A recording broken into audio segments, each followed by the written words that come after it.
Les étapes du GR20, le sentier de randonnée qui traverse la Corse en plein milieu du parc naturel régional Corse.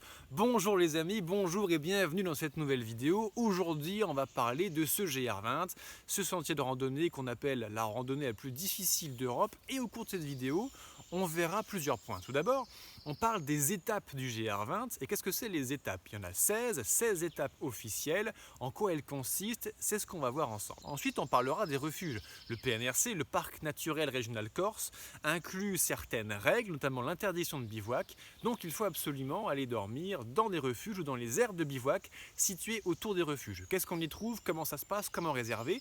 On verra ça également en détail. En combien de jours faire son GR20? On parle de 16 étapes, donc 16 jours, mais il y a des gens qui parlent de le faire en 14, 12, 10, 7. On verra ce que ça représente concrètement en nombre de kilomètres et de dénivelé et de difficultés en fonction du nombre de jours où on pourra faire son GR20. Je vous parlerai un petit peu du mien d'ailleurs, que j'ai fait en 7 jours. Vous pourrez retrouver cette histoire dans la vidéo qui s'appelle tout simplement Mon GR20 en 7 jours. On va parler également de la difficulté du GR20. On l'appelle le GR le plus difficile d'Europe. Ce n'est peut-être pas pour rien. Je vous dirai mon avis sur la question. On parlera également des dénivelés, parce que ça, c'est des chiffres, c'est pas négociable. On parle de plus de 12 000 mètres de dénivelé positif et autant de dénivelé négatif. C'est pas rien, il faut le prendre en compte. Enfin, à la fin de cette vidéo, on parlera un petit peu de logistique avec la carte des transports pour partir de France jusqu'en Corse, au départ de Paris, Marseille, etc. On parlera également du réseau téléphonique sur le GR20, du matériel à emporter pour faire son GR. Et enfin, si vous avez envie de partir faire votre GR20 en amoureux, avec votre copain, votre copine, avec un ami, un collègue, que sais-je, il y a quelques petits points à respecter pour être sûr que tout le monde passe un bon moment sur son GR20. On en parlera à la toute fin de cette vidéo. C'est parti, on y va. Alors pour commencer, on parle des 16 étapes du GR20. Alors qu'est-ce que c'est ça? Ouh là là. Le GR20, c'est le GR, donc le chemin de grande randonnée numéro 20. Les GR, ils sont organisés en France par la FFRP, la Fédération Française de Randonnée Pédestre. Donc, la Fédération Française de Randonnée Pédestre a eu l'idée de créer et baliser et organiser et de faire un topo guide d'ailleurs, dont vous pourrez le retrouver sur le lien en description de cette vidéo. Et il l'a fait en 16 étapes. Le GR20, c'est 180 km, 12 000 mètres de dénivelé positif. Et afin que le randonneur, la randonneuse lambda de la fédération puisse faire son GR20, on l'a découpé en 16 étapes. Alors, qu'est-ce que je veux dire par là? Quand on connaît un petit peu la Fédération Française de Randonnée Pédestre, avec tout le respect que je vous dois, chers amis de la Fédé, il y a, on va dire, une moyenne d'âge assez élevée à la Fédération. Et nous sommes en Occident, donc dans des pays où il y a à peu près 50% de surpoids. Donc on a quelques petits kilos en trop. Et un âge avancé, quelques kilos en trop pour faire un GR20, effectivement ça complique un petit peu la manœuvre. Donc, la fédération propose de faire son GR en 16 jours, 16 étapes, mais si vous êtes plus sportif, plus jeune, plus affûté, plus entraîné, plus préparé physiquement et mentalement, évidemment, on peut le faire en beaucoup moins de 16 étapes, et c'est ce que j'ai fait d'ailleurs en 2018. Donc ces étapes, quelles sont-elles? C'est ce qu'on va voir ensemble sur mon ordinateur. Voilà, on va s'appuyer sur le blog dans lequel vous allez retrouver la carte qui vient du site legr20.fr qui a une excellente base de données, notamment cette carte avec tous les refuges qu'on va retrouver. Alors, je vous ai remis le détail juste ici.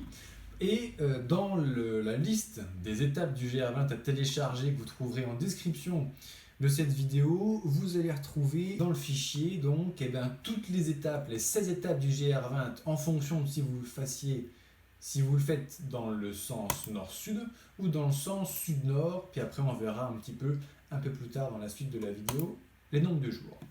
Alors concrètement, voilà, les étapes du GR20, on part côté nord, le sens nord-sud étant le sens le plus pratiqué et celui que j'ai fait moi-même en 2018.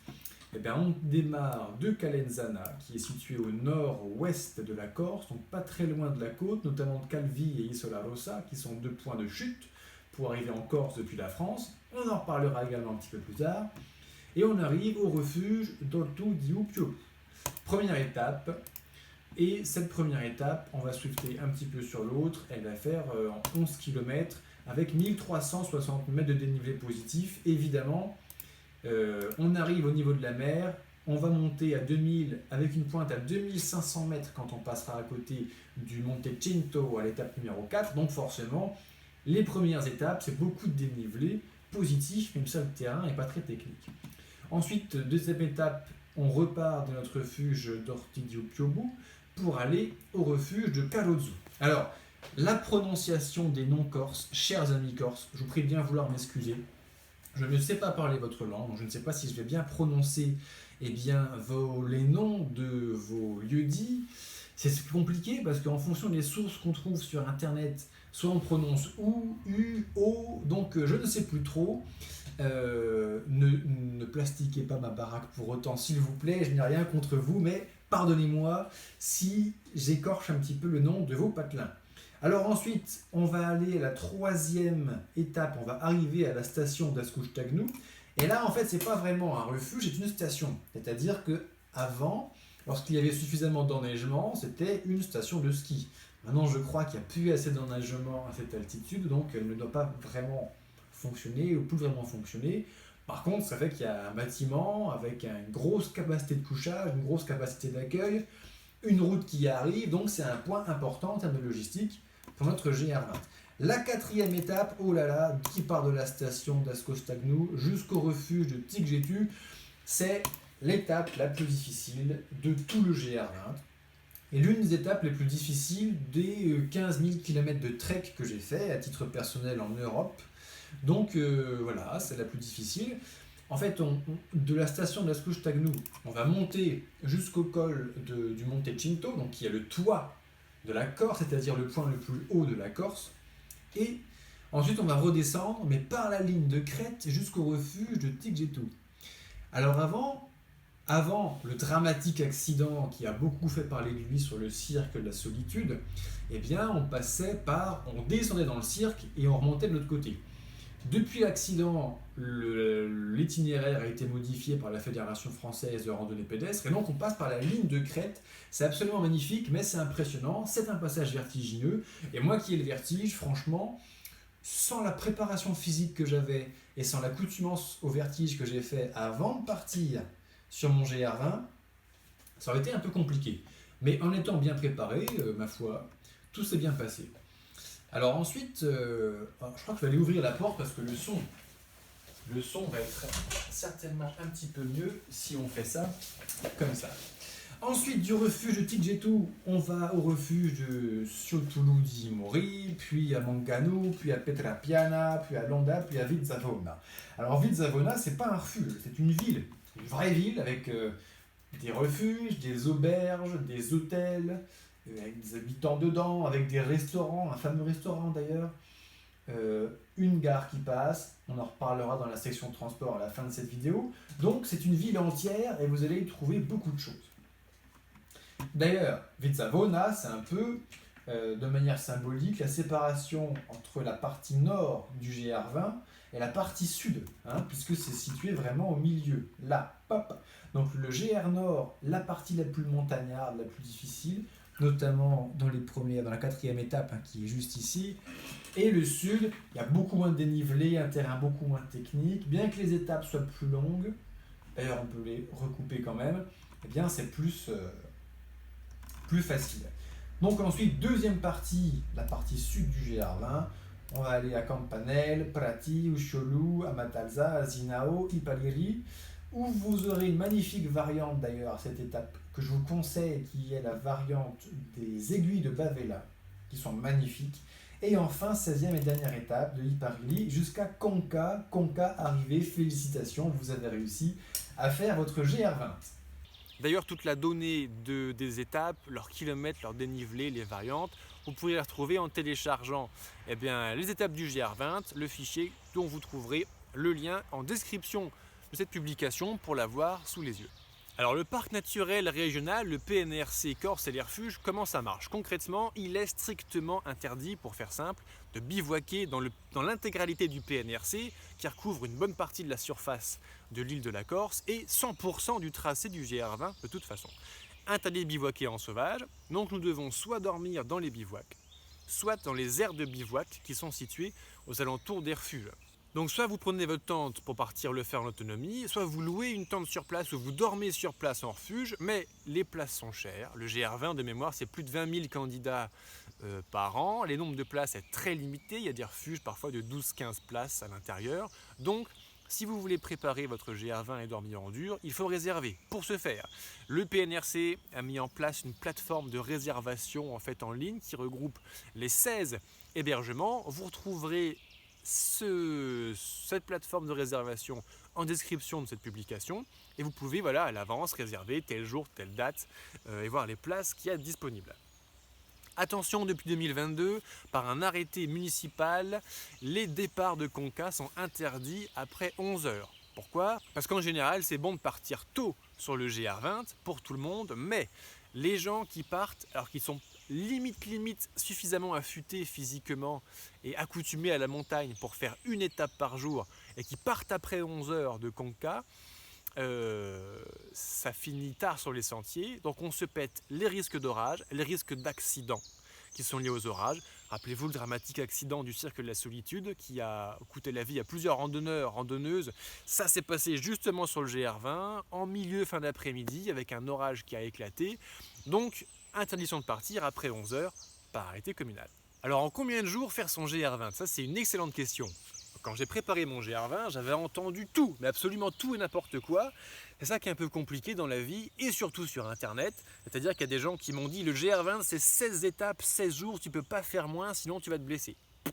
Et à côté, j'avais des gens qui me disaient bof, le GR20 c'est cadeau, c'est 4 jours in the pocket. Alors qui croire ? Et il y a certainement un équilibre entre les deux et ça dépend beaucoup de nous, de notre niveau de préparation. Alors concrètement, qu'est-ce que ça représente en nombre de kilomètres et de dénivelé par jour en fonction du nombre de jours ? C'est ce qu'on regarde ensemble sur mon ordinateur. En combien de jours faire son GR20 ? Le GR20, c'est à peu près 186 km. C'est environ 12 000 mètres de dénivelé positif et 12 000 mètres de dénivelé négatif. Évidemment, on part au niveau de la mer, on revient au niveau de la mer, donc à quelques centaines de mètres près, c'est ça.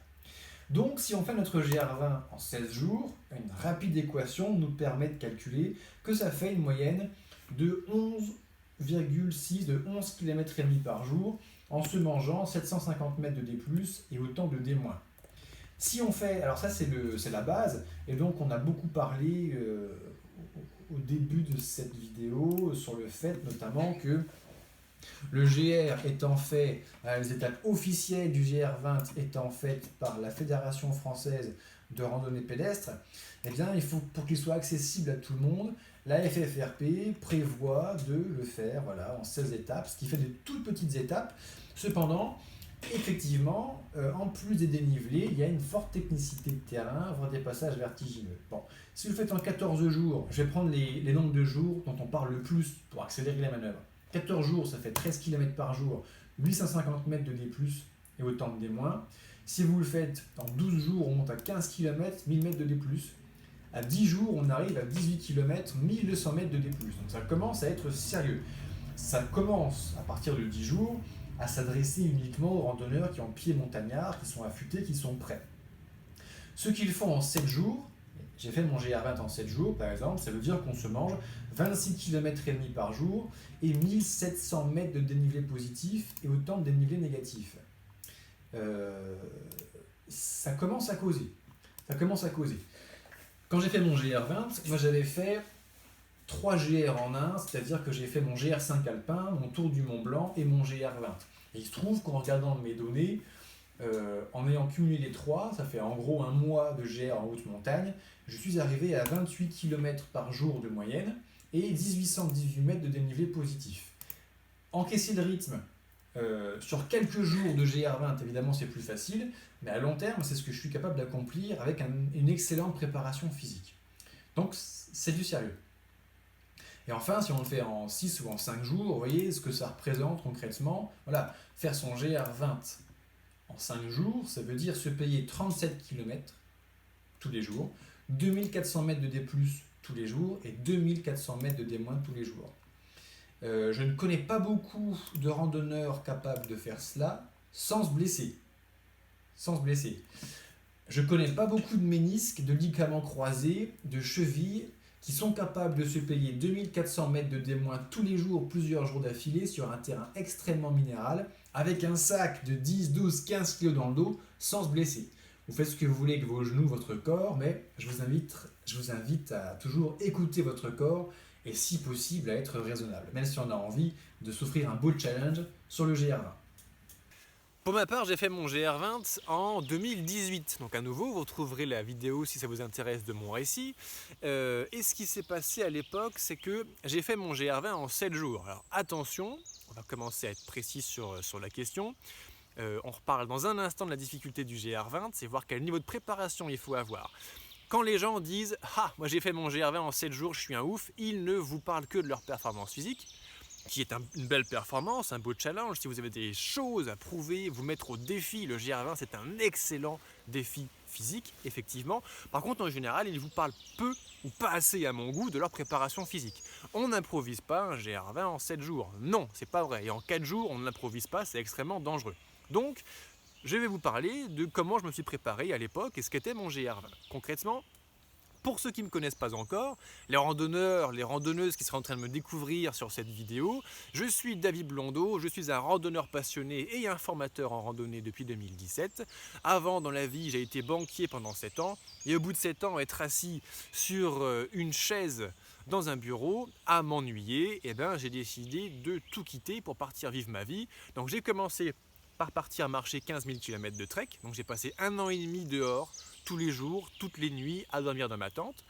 Et une fois que j'ai eu accumulé suffisamment d'expérience, depuis 2017, je suis formateur en randonnée, c'est-à-dire qu'aujourd'hui, j'ai accompagné plus de 4000 randonneurs à travers mes formations vidéo à se préparer avant de partir. Alors je les prépare spécifiquement sur un projet. Aujourd'hui, si tu regardes cette vidéo, j'imagine que le GR20 est quelque chose que tu as en tête qui est important pour toi. Donc j'ai préparé la formation spécifique à la préparation du GR20, mais ayant également fait le GR10, le GR5, le Tour du Mont Blanc, le Saint-Jacques-de-Compostelle, la traversée de l'Écosse, j'ai quelques randonnées à mon actif sur lesquelles je peux me permettre de parler et d'aider les randonneurs. D'ailleurs, si la randonnée te plaît, et si tu es ici, j'imagine que la randonnée te plaît, je t'invite à t'abonner pour avoir toutes les semaines, toutes les 2 semaines, une nouvelle publication sur la randonnée, le trekking, le pèlerinage, le matériel, toutes les astuces que je partage sur cette chaîne. Et également, n'hésite pas à liker cette vidéo et à me dire en commentaire ce que tu en as pensé. Et si tu as une question sur ta préparation du GR20, j'y répondrai avec plaisir. La difficulté du GR20, le GR le plus difficile d'Europe. Info ou intox? Vrai ou faux?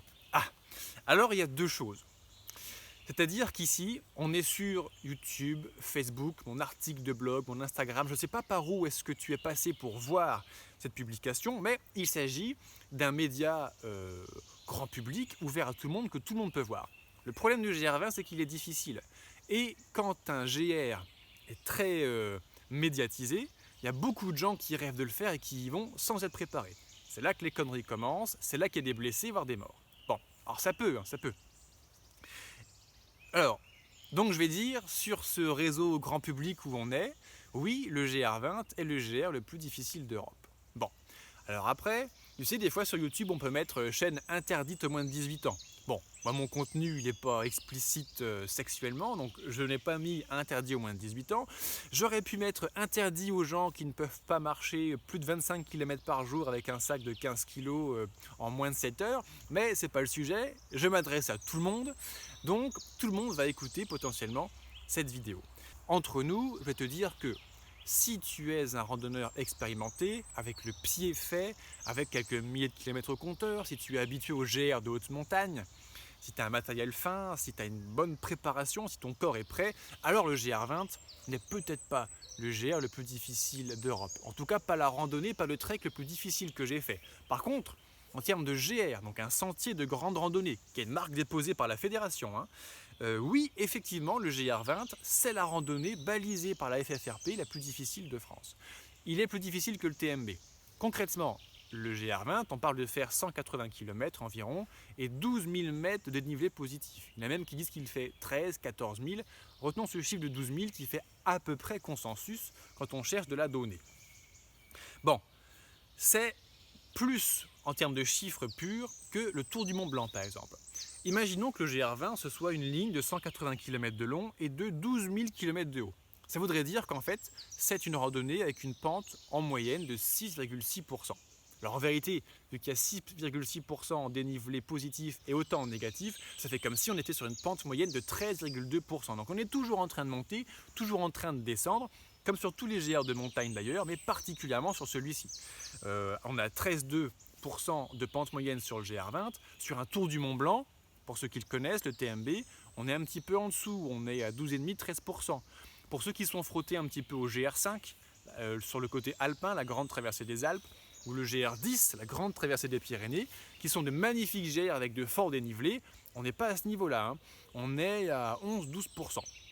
Donc oui, en termes de chiffres, le GR20, en termes de dénivelé sur le nombre de kilomètres parcourus, c'est le plus violent. Et c'est pas le pire, parce que le pire, le plus difficile, c'est que c'est le terrain le plus technique, avec le passage le plus vertigineux, la fameuse étape numéro 4, et également les passages les plus techniques qui parfois ressemblent plus à de la varap, hein, à de la petite escalade, qu'à de la randonnée. Il y a beaucoup de mains courantes, il ne faut pas avoir un 6A ou un 6B en grimpe pour pouvoir faire son GR20, mais il y a des endroits où effectivement, ce n'est pas que de la randonnée. Il va falloir passer des passages avec des mains courantes, donc des chaînes qui ont été installées pour nous aider, qui sont techniques, ça fait travailler tout le corps, etc. Donc oui, le GR20 est une randonnée difficile. Alors pour aller se frotter au GR20 sur l'île de Beauté, comment faire pour partir de France pour aller jusqu'en Corse? Eh bien, dans l'article que j'ai fait il y a quelques temps déjà sur le GR20, hein, qui s'appelle les cartes ultimes du GR20, dont vous trouverez un lien juste en dessous en description de cette publication, eh bien, on a trouvé une carte qui est intéressante et on va la regarder ensemble sur mon ordi. En termes de transport, donc on va descendre un petit peu dans l'article pour retrouver la carte que je cherche et que voici, carte qui vient toujours de legr20.fr. Je salue les excellents confrères qui ont fait ce travail de mettre en image ce dont je vais vous parler en quelques instants, c'est-à-dire que la Corse, évidemment, c'est une île, donc pour partir de France, arriver en Corse, il y a plusieurs solutions. L'avion, il y a quelques aéroports en Corse, Bastia, Ajaccio, Figari et un tout petit aéroport à Calvi. Je pense qu'il est beaucoup moins bien desservi. Des départs, il y en a partout, hein, Paris, Marseille, etc. Beaucoup de grands aéroports français. En bateau, si vous pouvez vous offrir le luxe, pour ainsi dire, de faire la traversée de la Méditerranée en bateau, je vous y invite parce que c'est trop bien, c'est le début de l'aventure. Monter dans un bateau, traverser une mer, pendant 6-8 heures de traversée, puis débarquer sur une île avant de la traverser à pied, c'est magnifique, c'est ce que j'ai fait. Et du coup, pour le départ de Calenzana, évidemment débarquer à l'île Rousse, Isola Rossa ou Calvi vous met à une journée ou une demi-journée de marche du départ de Calenzana. Et de l'autre côté, Porto Vecchio, évidemment, pareil, c'est 15-20 km de marche environ pour monter après à Conca. Donc ce sont les deux destinations à privilégier. Mais si vous arrivez ailleurs sur l'île, il y a quand même un petit peu d'infrastructure, c'est-à-dire qu'il y a une ligne de chemin de fer en Y qu'on voit ici, qui relie le nord du centre. D'ailleurs, pour celles et ceux d'entre vous qui aimeraient faire leur GR20 en 2 fois ou juste une moitié, que ce soit le sud ou le nord, Vezzavona est desservie par cette ligne de chemin de fer. Il y a également des autocars, des navettes qui sont proposées de Calvi à Calenzana et de Conca à Porto Vecchio. Vous pourrez trouver plus d'infos sur internet sur les horaires et le prix de ces navettes. Le réseau téléphonique. Allô chérie, ça capte? Eh ben non, ça capte pas. En 2018, quand j'ai préparé mon GR20, j'ai cherché partout sur internet une carte du réseau téléphonique du GR20. Je ne l'ai pas trouvé. Donc, ma foi, je l'ai fait. Et je la partage avec vous, c'est ça. Si vous voulez donner un petit peu de nouvelles. Je précise que la donnée a été collectée selon mon opérateur téléphonique que j'avais en 2018. Bon, vu le coût d'installation d'une antenne en haute montagne, déjà en plaine ça coûte 1 million, donc quand on fait le BTP en hélico, forcément ça coûte beaucoup plus cher. Je pense que c'est pas voué à évoluer jusqu'à temps qu'il y ait un réseau satellitaire qui couvre la planète entière, hashtag Elon Musk et ses petits projets. En attendant qu'Elon couvre la Terre d'ondes depuis des milliers de satellites mis en orbite, eh bien, vous avez la possibilité déjà de capter avec votre téléphone portable, et évidemment, à Calenzana et à Conca, à Vizzavona, la ville du milieu, mais pas que. Le refuge de Capanel, qui est pas loin de Vizza, bénéficie encore de son réseau. Bavella Village également va capter. Et vous avez 2 passages sur le GR Nord, la station d'Ascoustagnou, donc juste avant la fameuse 4e étape compliquée, vous allez pouvoir capter et donner des nouvelles. Et également au Castello di Vergio, qui est un col où il y a d'ailleurs un excellent hôtel, restaurant, camping, aire de bivouac pour les randonneurs. Vous allez également capter du réseau téléphonique là-bas. En termes de matériel, le mieux c'est de partir léger parce que le confort c'est parce que la légèreté c'est le vrai confort sur les sentiers de randonnée, mais pas trop, il faut quand même pouvoir partir en sécurité, pouvoir se préserver en cas de grosses précipitations, de température froide la nuit.